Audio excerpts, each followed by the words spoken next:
오늘은 제가 지난주 성경 구절 읊조리기를 통해 느낀 점을 나누고자 합니다. 여러분, 지금 이 순간 혹시 여러분도 인생의 깊은 광야 한가운데 서 계신가요? 그 어디에도 기댈 곳이 없고 아무도 내 마음을 알아주지 않는 것 같은 외로운 자리. 누구도 없는 그곳에서 홀로 남아 끝이 보이지 않는 길을 걸어가고 있는 것 같은 그 느낌, 삶의 무게가 너무나 무겁게 다가와 매일 아침 눈을 뜨는 것조차 버겁게 느껴질 때가 있지 않으신가요? 주의 인자하심이 내 생명보다 나으니 내 입술이 주를 찬양할 것이라. 시편 63편 3절. 이 말씀은 다윗이 광야에서 사울 왕에게 쫓기며 매일을 목숨을 걸고 살아가던 그때 그의 고백이었습니다. 다윗은 선택받은 사람이었습니다. 그는 하나님께 기름 부음을 받았고 사람들로부터 사랑과 존경을 받았던 사람이었죠. 그가 골리앗을 쓰러뜨려 이스라엘의 영웅으로 불릴 때 그는 모든 영광의 중심에 서 있었습니다. 그러나 믿었던 사람들로부터 배신을 당했습니다. 그가 알고 있던 모든 안전과 안정이 산산조각이 나버린 상황 속에서 다윗은 자신의 삶이 무너져 내리는 것을 경험했습니다. 구독과 좋아요. 광야에서 다윗은 매일같이 도망쳤습니다. 그는 날마다 죽음의 위협을 느꼈고 어두운 동굴과 험한 바위 사이에 몸을 숨겨야 했습니다. 배신의 아픔, 생명을 위협하는 두려움, 그리고 버림받은 외로움 속에서 그는 그 모든 고통을 홀로 감당해야 했습니다. 여러분도 그런 날들을 보내고 계신가요? 매일이 두려움과 고통 속에서 시작되고 언제 끝날지 모르는 고된 시간을 견뎌내야 하는 그런 날들 말입니다. 혹시 여러분들도 그런 인생의 광야를 지나가고 계신가요? 예상치 못한 질병의 진단을 받고 병원 대기실에서 차가운 의자에 앉아 밤새도록 불안에 떨며 기다리던 시간, 사랑하는 가족을 떠나보내고 텅 빈 집안에 홀로 남아 쏟아지는 눈물 속에서 한숨 쉬던 그 밤, 경제적 어려움에 매달의 카드 청구서를 보며 어떻게 또 이 고비를 넘길지 막막해하던 그 순간들, 자식들의 문제를 걱정하며 그들이 마주하는 세상의 무게가 두려워 어찌할 바를 모르는 부모의 심정, 직장에서의 반복되는 실패와 상처 속에서 자기 자신을 원망하고 괴로워했던 그 날들, 하루하루가 견디기 어려운 무게처럼 느껴지는 그런 날들 말입니다. 이런 상황 속에서 우리는 때때로 절망하며 묻습니다. 하나님, 왜 저에게 이런 시련을 주십니까? 왜 이 고난이 저에게 주어졌나요? 하지만 다윗은 그런 절망의 시간 속에서도 이렇게 고백했습니다. 주의 인자하심이 내 생명보다 나으니. 다윗은 깨달았습니다. 하나님의 사랑이 자신의 생명보다 더 귀하다는 것을. 그것은 단순히 믿음에서 나온 말이 아닙니다.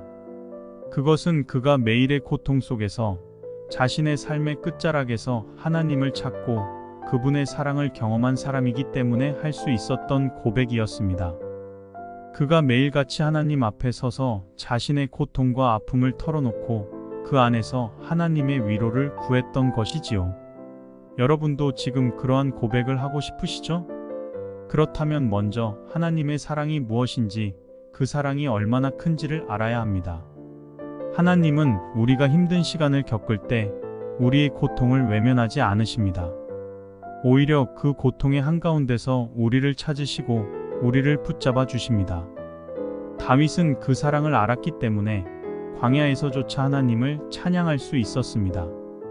다윗에게 하나님은 단순히 그를 지켜주는 보호자가 아니었습니다. 그분은 그의 생명보다 더 소중한 분이었습니다. 어쩌면 여러분도 지금 그분의 사랑을 찾고 계실지 모릅니다. 하지만 기억하세요. 하나님의 사랑은 우리가 예상치 못한 순간에 가장 예상치 못한 방식으로 우리에게 다가옵니다.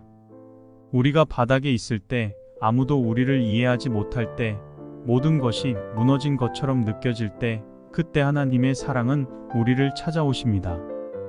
다윗처럼 우리도 그 사랑을 발견하기 위해 먼저 하나님께 나아가야 합니다.